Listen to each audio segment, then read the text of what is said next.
Bismillahirrahmanirrahim.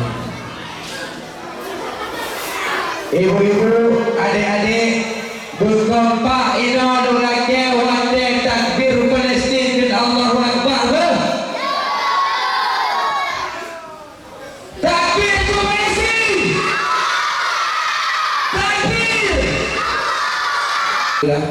Berselawat kepada Nabi yang mengucap Allahumma shalli ala sayyidina Muhammad wa ala ali Muhammad, serta salut kepada keluarga dan ala sahabat beliau sekalian. Kata penghormatan ulun yang terutama kepada Gureng Al-Mukarram Getanyo, Ustaz Muhammad Kasim yang tiba Bak Getanyo baru saja, dan kemudian kata penghormatan kepada Kepala Dusun Pak Geci, Tengku Imam Pak Hamdan Cik Amir, dan kepada seluruh panitia Agung dan Mandum Mak Maknun dan ayah-ayah tua dan kepada Mandum adik-adik, dan tidak dapat disebutkan satu persatu yang ini semua saya hormati. Namun untuk menyingkat waktu dan berkatnya acara pada malam hari ini, langsung bersiap Afifah Fitia binti Tengku Sarir, anak dari Tengku Sarir, untuk membacakan ayat suci Al-Quran. Dipersilakan. Assalamualaikum warahmatullahi wabarakatuh.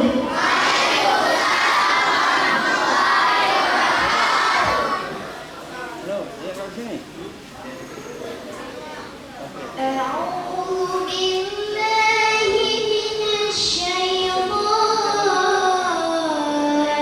rajim.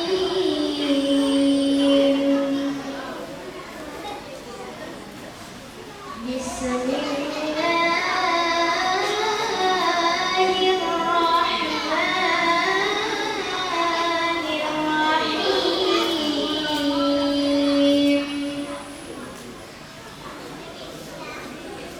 Yas'alunaka 'anil anfali qulil anfalu lillahi war rasul. Agama dari Tengku Sarir yang telah memandangkan ayat suci Al-Quran, semoga memberikan keberkatan kepada acara kita malam ini. Sedikit selamat datang juga para staf perusahaan kami ucapkan, namun masih banyak yang belum lengkap mengisi kursi depan. Acara selanjutnya untuk meningkat waktu, kata-kata nasihat dari Gureng Getanyo Abu.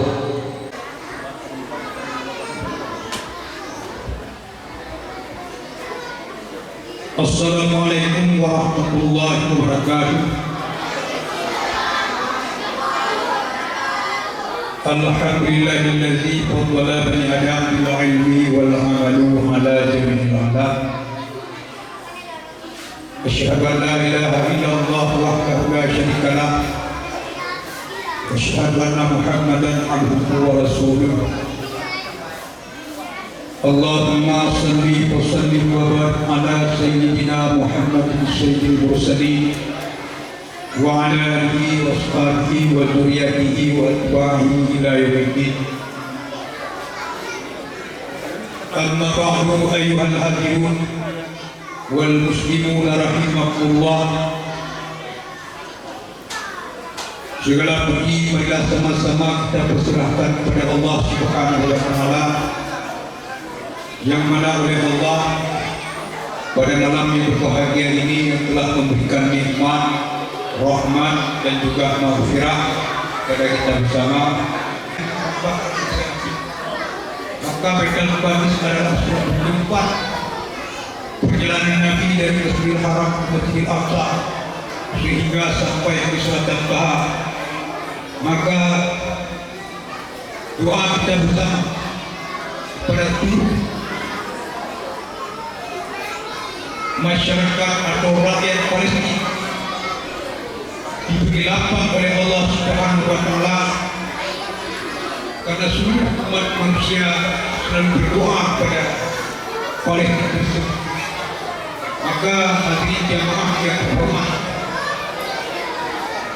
Sekali lagi saya ucapkan ribuan terima kasih kepada Bapak Panitia yang penyelenggaranya acara pada malam yang berbahagia ini.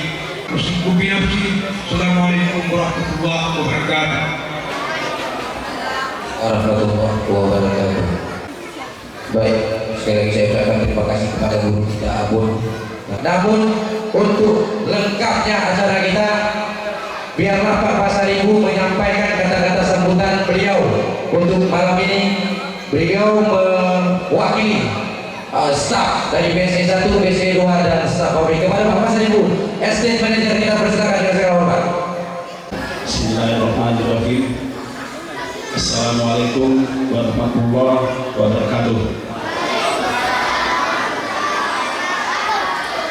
Alhamdulillah wa syukurillah, pada malam hari ini kita bisa berkumpul di lokasi fraksi Lumbang Simpo 1 dalam rangka mengadakan dakwah Maulid Nabi Muhammad Sallallahu Alaihi Wasallam. Yang saya hormati dan saya muliakan Tuan Guru Mubalik yang sengaja kita undang pada malam ini untuk memberikan tausiah kepada kita. Mudah-mudahan tausiah beliau bisa bermanfaat atau menambah wawasan pengetahuan kita dalam menjalankan ibadah sehari-hari. Kemudian yang saya hormati Bapak Edison, Manajer Uning dan Sipobaktori dan staf, Bapak staf Gedung dan Simpo 1 dan KKPA. Kemudian tengku-tengku, tuan guru, anak-anak yang kami cintai sebagai generasi penerus, ibu-ibu yang ada, dan yang paling saya hormati panitia yang telah menyelenggarakan acara dakwah Maulid Nabi ini.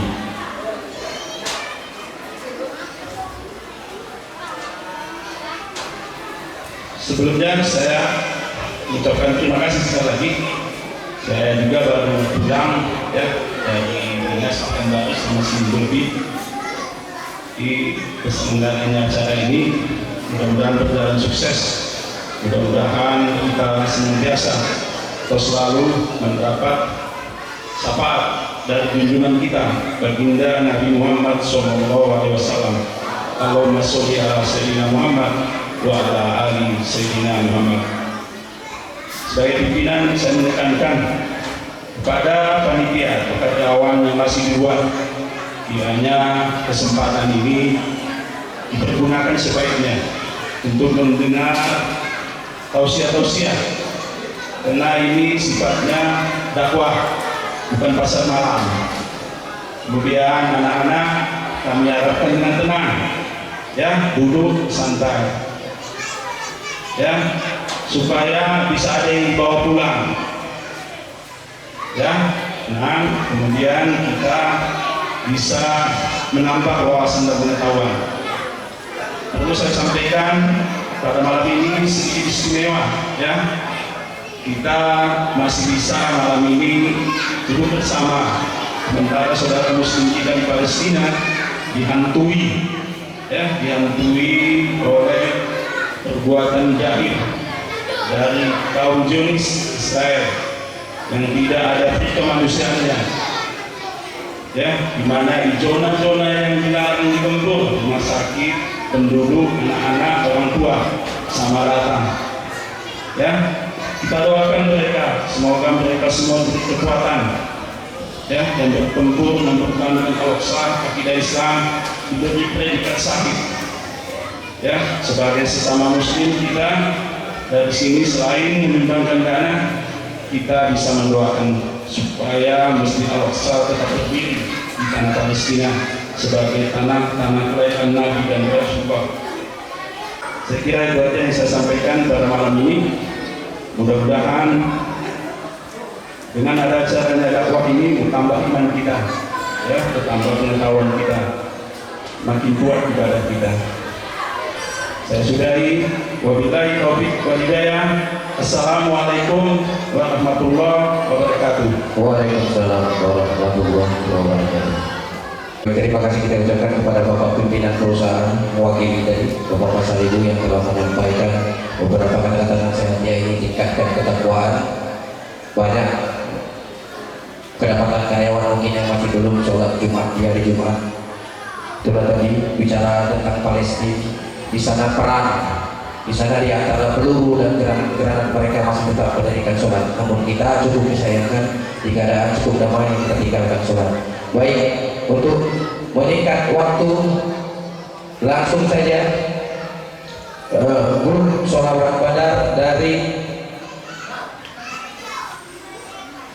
Al-Fatun Nisa dipersilakan. Grup sholawat badar kepada Al-Fatun Nisa.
Assalamualaikum warahmatullahi wabarakatuh.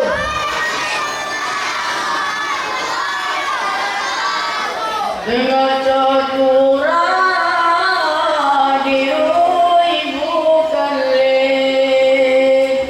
cicit dalam masuk karya, rindu hati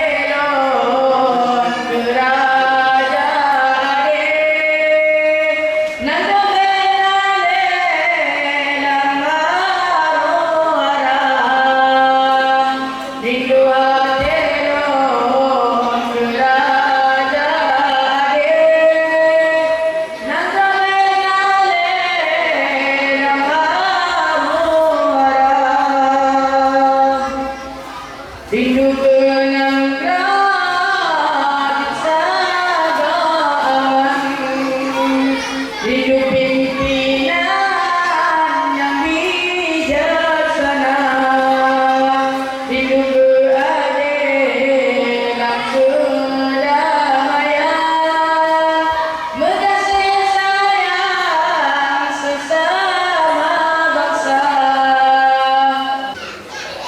kasih kepada Deki yang telah melantunkan lagu Ade Pemimpin dengan dalam bahasa Aceh tadi yang menandakan kehausan rakyat Aceh terhadap pemimpin yang adil.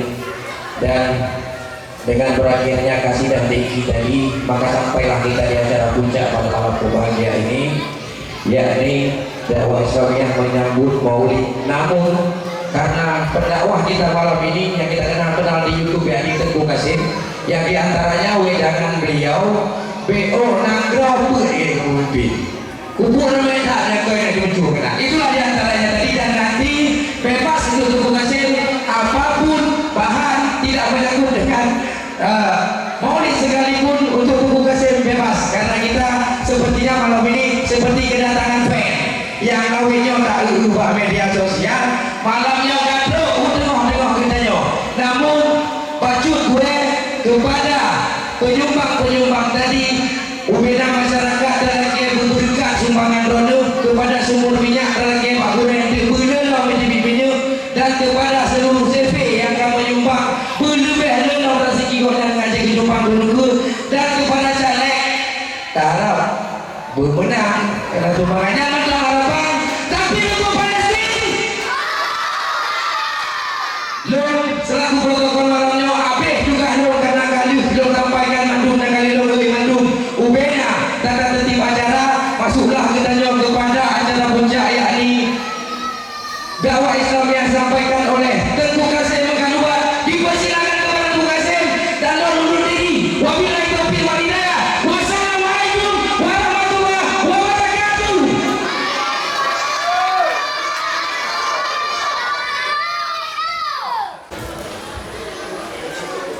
Assalamualaikum warahmatullahi wabarakatuh.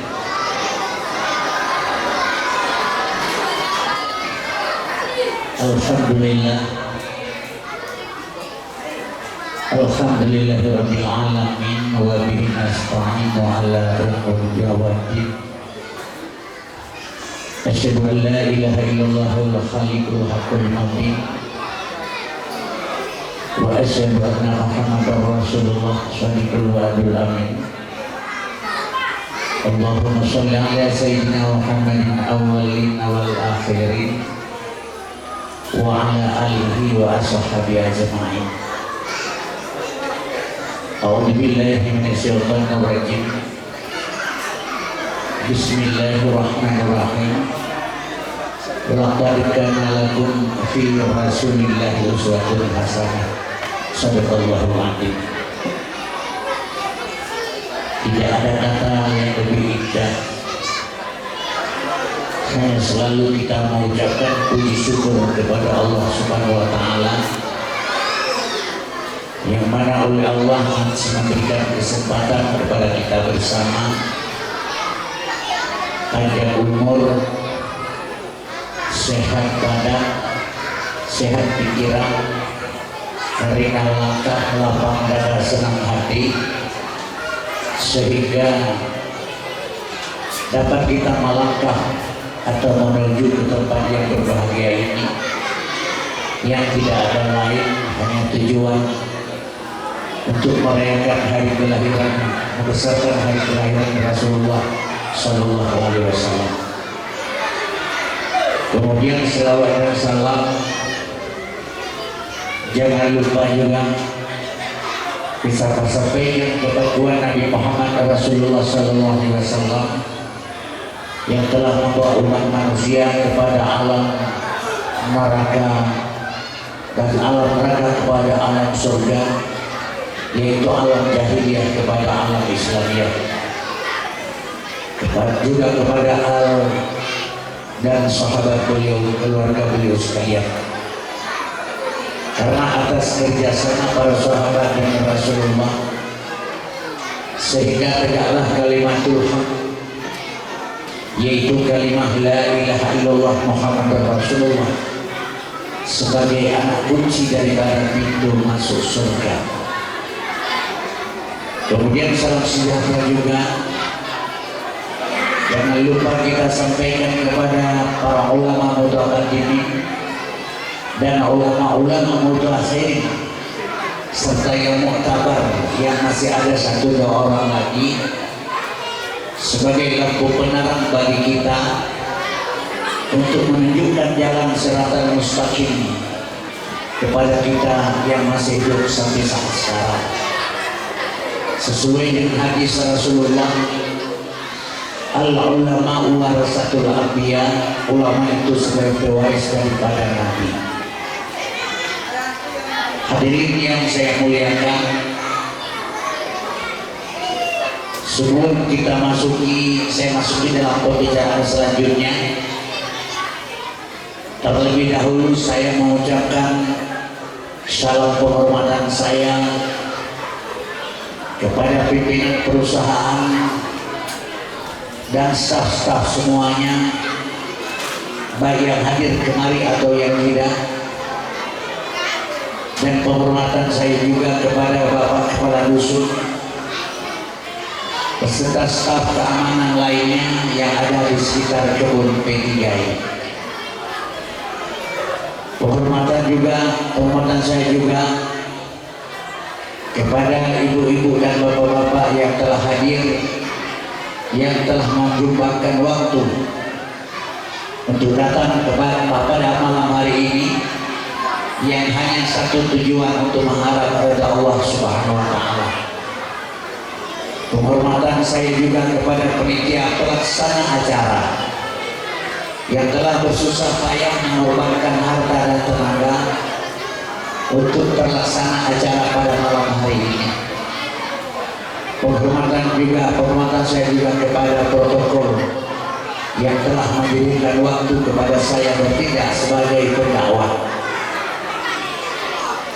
Salam takdim saya yang tidak terhingga kepada ayah kita atau abi kita atau abun kita sebagai ayah rohani kita, pimpinan pengajian, pimpinan daya yang ada di sekitar kebun ini. Teristimewa penghormatan saya kepada pemuda dan pemudi yang telah datang pada malam hari ini, karena ulama tasawuf menyatakan inna fi isubani amral ummati wa fi aqdamihim hayataha. Tegak bangsa dan negara di tangan-tangan generasi muda. Kaum muslimin hadirin yang saya muliakan, tikus-tikus kecil baik karu sedang ini mau bicara. Sebabnya yang sebenarnya urgensi berani dalam dakwah karena ini. Sebab ini berada dakwah anak itu dulu ini.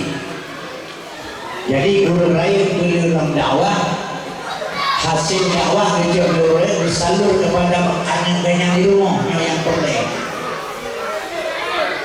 Kita salah kaprah sekarang. Ke masjid orang yang tidak wajib, yang wajib nggak datang.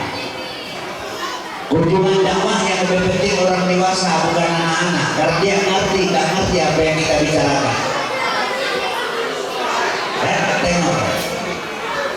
Jadi itu tidak ada yang merasa penting, karena tidak ada merasa perlu. Karena kaum muslimin yang berbahagia, kita salah kerja. Sebenarnya begini ibu-ibu dan bapak-bapak, sama dengan orang meninggal. Orang setelah meninggal ditalkinkan mayat. Ada orang yang mengatakan haram ditalkinkan mayat karena sudah meninggal. Apa yang diingatkan orang yang sudah meninggal? Pengertian itu salah. Karena yang diingatkan bukan orang yang meninggal, yang diingatkan orang hidup. Tapi tempatnya pada orang meninggal. Kafa bil mauta wa Allah. Mati itu pelajaran. Kalau mati tidak bisa pelajaran, tidak bisa untuk pelajaran, tidak ada pelajaran lain. Guru sekolah memberikan pelajaran di sekolah, tapi bukan untuk sekolah. Untuk anak-anak kita yang di sekolah, bukan di sekolah untuk sekolah pelajaran. Pelajaran di sekolah untuk anak kita. Jadi begitu juga dengan dakwah. Yang penting kita dakwahkan orang tua, sehingga tahu membimbing anaknya ke depan, bukan untuk anak-anak. Jadi kitanya suruh sebut pekerjaan yang kita kerjakan tidak ada manfaat. Malam ini perlu kita bicarakan sedikit masalah Palestina. Karena kaum muslimin yang berbahagia, ibu-ibu sekalian, peristiwa yang terjadi hari ini di Palestina itu bukan program hari ini. Jauh-jauh hari Allah telah mengatakan dalam Al-Quran, walan tarda angkal yahudu walan nasara hatta tattabi'a millatahum. Belum senang orang Yahudi dan Nasrani sebelum umat Islam membuat pernyataan keluar daripada Islam, masuk dalam agama mereka. Jadi itu sudah jauh-jauh hari Allah mengatakan demikian. Jadi apa yang terjadi hari ini di Palestina itu semuanya untuk membenarkan apa yang Allah katakan di Al-Quran. Karena kita setelah mengaji, kita baca sadaqallahul adzim, maha benar Allah atas segala firman. Jadi kalau Allah tidak berkehendak kepada Yahudi hari ini untuk menghancurkan Islam, sama dengan Al-Quran yang telah Allah turunkan itu batal, tidak ada guna. Jadi ini semua untuk membenarkan apa yang Allah bicarakan. Jadi kaum muslimin yang berbahagia, jadi perlu kita bicarakan hari ini bukan untuk Palestina saja. Indonesia akan datang begini juga kejadiannya nanti. Maka perlu sekarang kaum muslimin yang berbahagia, ibu-ibu sekalian, kalau sudah kita melihat Yahudi sedang menghancurkan Islam sekarang, apa yang kita harapkan? Apa yang kita perbuat? Apa yang kita persiapkan ke depan? Bukan kita untuk ambil parang, membacok Yahudi, ambil kampak, kita tetak Yahudi, tidak. Bukan itu yang Allah maksudkan. Kaum muslimin yang berbahagia, ini saya berikan contoh atau sedikit menghampirkan paham kepada kita bersama. Habis dakwah hujan lebat datang hujan lebat. Kita mau pulang ke rumah berdoa, ya Allah berikan redanya hujan, saya mau pulang. Sedangkan Allah memberikan hujan kepada orang yang membutuhkan hujan. Allah menurunkan hujan untuk kepada mereka yang membutuhkan hujan. Kebetulan pas pula kita mau pulang, dakwah sudah habis, kita berdoa untuk berhenti hujan. Itu sudah bertentangan dengan keinginan Allah. Sedangkan Allah memberikan hujan kepada orang yang dibutuhkan, kita mau pulang, kenapa kita harus minta berhenti hujan? Jadi kalau kita mau pulang jangan basah, bagaimana? Jangan minta berhenti hujan, itu Allah sudah berkehendak. Jadi bagaimana juga? Ada ayat lain Allah menurunkan kepada kita. Ada cara lain apa? Pakai mantel, pulang dalam hujan. Jadi hujan tidak perlu kita minta berhenti, tapi kita tidak basah dengan hujan. Jadi kalau sudah Yahudi menghancurkan agama sekarang, sesuai dengan apa yang Allah katakan dalam Al-Quran, apa yang kita buat sekarang? Apa kita hasah golok, kita bacok mereka? Tidak. Apa juga Allah mengatakan di ayat yang lain, ya ayyuhallazina amanu qu anfusakum wa ahlikum nara. Hai manusia yang beriman, kata Tuhan, selamatkan bini kamu, keluargamu, anak kamu daripada perbuatan Yahudi, api neraka. Ini anak disuruh bersiap, bukan itu yang dipikirkan. Ini generasi ke depan. Karena orang Yahudi tidak membutuhkan kita, karena kita mau mati sebentar lagi, udah tua-tua semua. Mereka yang diharapkan ini generasi ke depan. Kalau ini tidak kita tanamkan keimanan dalam otak dia, siap-siap saja Indonesia sama juga. Karena sekarang dua buah negara besar sedang bekerja untuk menghancurkan Islam di dunia. Kaum muslimin yang berbahagia, maka malam ini kita bicarakan nanti sedikit masalah Muhammad. Orang memperingati lahir Nabi Muhammad di mana-mana, malah di Aceh overdosis. Tidak cukup Tengku, banyak berdakwah. Banyak dakwah daripada Tengku. Saya sudah berdakwah Pak sekitar 46 tahun. Sudah terjun dalam dakwah. Tahun ini sudah sampai ke Malaysia 2 kali berdakwah. Ke Jakarta sudah 3 kali. Ke Medan sudah 2 kali dalam tahun ini. Jadi kaum muslimin yang berbahagia, kalau masalah memperingati Maulud Nabi selain pada Aceh tidak ada, saya rasa tidak ada hebat sehebat orang Aceh. Kemarin waktu saya diundang ke Pasifik Pulau Pinang, 7 ekor lembu yang disembelih mengadakan kalori Maulud. Diundang saya ke Jakarta, 3 komunitas, masing-masing komunitas 6 lembu, 7 lembu disembelih.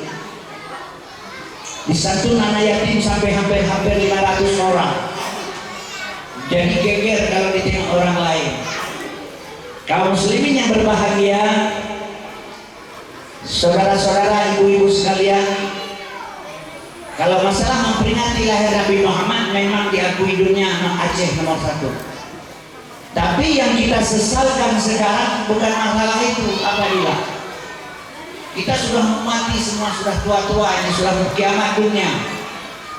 Dan acara memperingati lahir Nabi bukan setahun 2 tahun, semasa Salahuddin Ayyubi sudah 1000 tahun lebih. Yang saya sesalkan, kenapa orang tidak pernah mengenal Nabi? Ini yang sesal saya, yang kita sesalkan. Kita peringati hari lahir Nabi di mana-mana, tapi Nabi sampai sekarang belum pernah kita kenal. Hanya yang selalu kita baca Al-Quran, laqad kana lakum fi Rasulillah uswatun hasanah. Jadi sudah kita baca, lepas pembacaan kita, tidak ada kita ambil apa yang kita baca. Padahal uswah hasanah itu contoh yang baik bagi beliau kepada kita. Jangan kita pandang apa yang ada pada Nabi untuk kita, bukan pada Nabi untuk Nabi, tidak untuk kita pada Nabi, uswah hasanah. Jadi kenapa tidak kenal Muhammad sedangkan hari peringatan hari lahir Nabi di mana-mana? Teringat saya, ibu dan bapak sekalian, setelah wafat Rasulullah, orang bertanya kepada seorang yang bernama Fadi Al-Hakim, "Hai Fadi Al-Hakim, kenapa dakwah zaman Rasulullah sekali Rasulullah berdakwah masuk ke otak manusia sampai mati? Kenapa dakwah sekarang di mana-mana dakwah orang tambah bejat? Kenapa?" Fadi Al-Hakim menjawab, dakwah zaman Rasulullah sama dengan orang membangun orang tidur oleh orang jaga. Yang membangunkan jaga, yang dibangunkan tertidur. Yang tukang dakwah jaga, yang dengar dakwah tertidur. Cocok itu. Tapi dakwah sekarang sama dengan orang membangunkan orang mati, yang bangun orang yang berdakwah orang tidur, yang mendengar dakwah orang mati.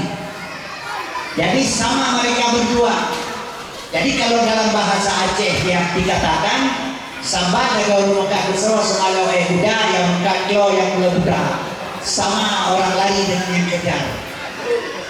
Jadi kenapa sampai kita tidak mengenal Muhammad? Karena yang bicara pun tidak pernah memberitahu Muhammad. Ada orang bilang kita tidak kenal Muhammad karena tidak kita lihat. Itu salah besar.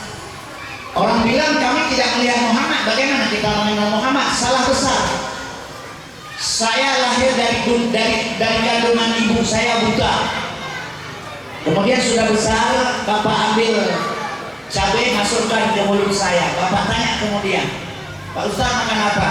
"Cabai." Saya jawab, "Dari mana cabai sedangkan dari keluar dari kandungan sudah buta, tidak pernah lihat cabai. Dari mana saya tahu? Waktu saya punya barang itu ternyata rasanya pedas, lahir sifatnya pedas. Waktu saya punya lahir sifatnya pedas. Kalau saya punya lahir sifatnya asin, pasti saya katakan garam, tidak cabai." Jadi Allah membuat sifat kepada Allah untuk mengenal Allah. Allah membuat sifat kepada Rasulullah untuk mengenal Rasulullah. Mengenal sesuatu dengan sifat.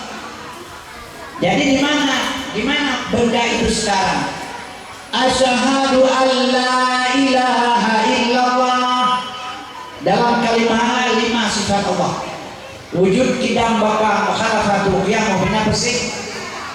Dalam ilaha 6 sifat Allah, sama samihun, basar basirun, kalam mutakalimun. Dalam kalimat ilah 4 sifat Allah, kudrah, iradah, ilmu hayat. Dalam kalimat Allah 5 sifat Allah, kadirun, muridun, alimun, hayyun, wahdaniyah. Begitu kita baca syahadat asyhadu an la ilaha illallah, terkandung di dalamnya 20 sifat Allah yang wajib, mustahil 20, harus 1 jadi 41. Kita sambung dengan wasyhadu anna Muhammadar Rasulullah, terkandung sifat Rasul di dalamnya 4, yang wajib mustahil 4, harus 1 jadi 9. 9 pada Rasul, 41 pada Allah. Dijamak sama dengan mendapat 50. Yang dimaksud akaidul iman, i'tikad 50. Itulah dia di sana. Maka ulama membuat kitab awalud di ma'rifatullah, awal agama mengenal Allah. Sekarang jangankan Allah, yang Nabi kita peringatkan setiap tahun tidak pernah kita mengenal. Jadi bagaimana kita mengharap supaya Rasulullah di yaumil mahsyar besok. Jadi malam ini ibu-ibu dan bapak-bapak sekalian, saya coba menguraikan sedikit supaya menjadi uswatun hasanah kepada kita. Karena boleh kita bilang sekarang Islam tidak baik-baik saja. Islam tidak baik-baik saja. Hadirin yang saya muliakan, ini peristiwa terjadi di Palestina. Saya bicarakan dulu sedikit definisi atau dulu persoalan, biar kita tahu kenapa Yahudi bisa menyerang Palestina di tengah-tengah negara Islam. Kiri kanan Islam semua di tengah-tengah Palestina. Kenapa orang lain tidak membantu? Kalau yang tidak dibantu sama orang lain Palestina itu ada 2 hal. Yang pertama, negara Palestina itu miskin. Kalau duit yang diserang kemarin sudah ada bantuan. Kalau orang miskin, negara pun tidak dibantu oleh negara. Kalau persis saya bilang kayak kita ini yang tua-tua orang laki stop motor di jalan, motor gerobak. Kita stop minta numpang, nggak ambil diri. Kadang-kadang mereka nggak open, bahkan tidak mau open kalau kita laki yang nyentuh, apalagi orang tua. Tapi kalau cara open orang tua bagaimana? Harus ada 2 kita, 1 anak gadis kita sendiri stop motor itu pasti berhenti orang tuh, tapi kita ke belakang, anak gadis di depan. Itu jangan ke alumni, ke perlahan bisa turun, tidak ada masalah. Jadi negara tidak dibantu sekarang kayak Palestina karena miskin. Coba kalau negara kaya, itu ada juga hal demikian. Tapi yang perlu saya bilang begini. Sebabnya Israel menyerang Palestina tahun 1476 Masehi.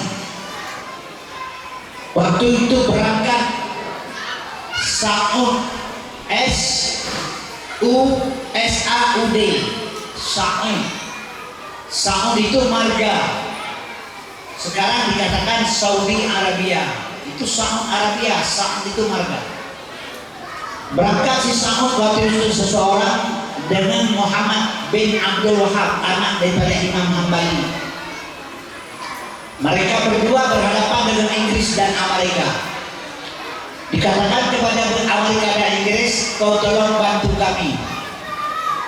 Kalau tegak nanti satu saat kerajaan Saudi Arabia, hancur khalifah Islam Utsmaniyah yang ada di Turki. Atas bantuan kalian,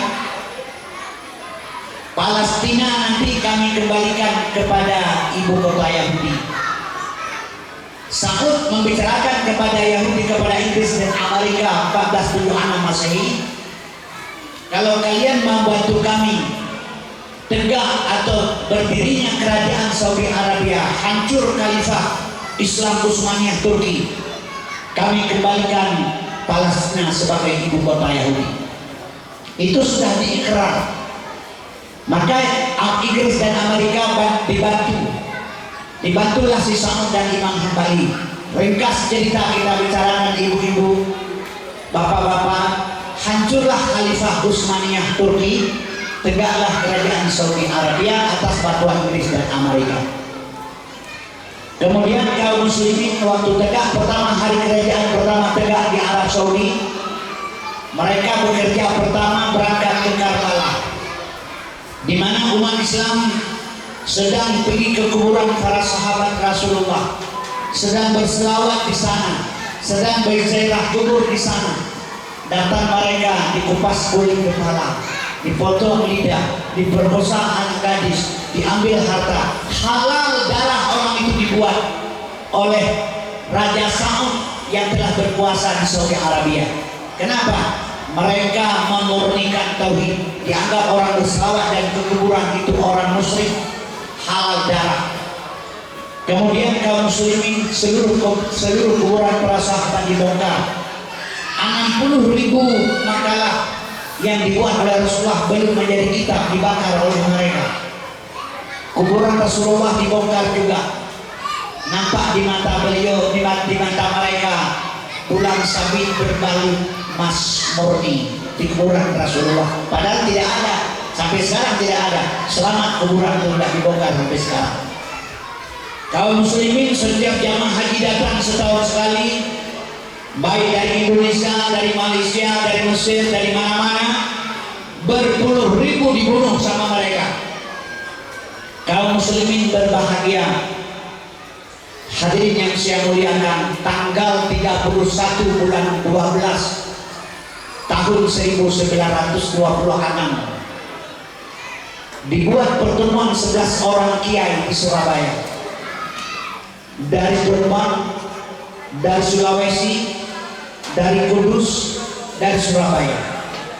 Hasil rapat 11 orang kiai di Surabaya pada 1926 tahun 31 Masehi, diambil 2 orang dari Indonesia berangkat ke Arab Saudi yang diberi nama dengan delegasi Indonesia.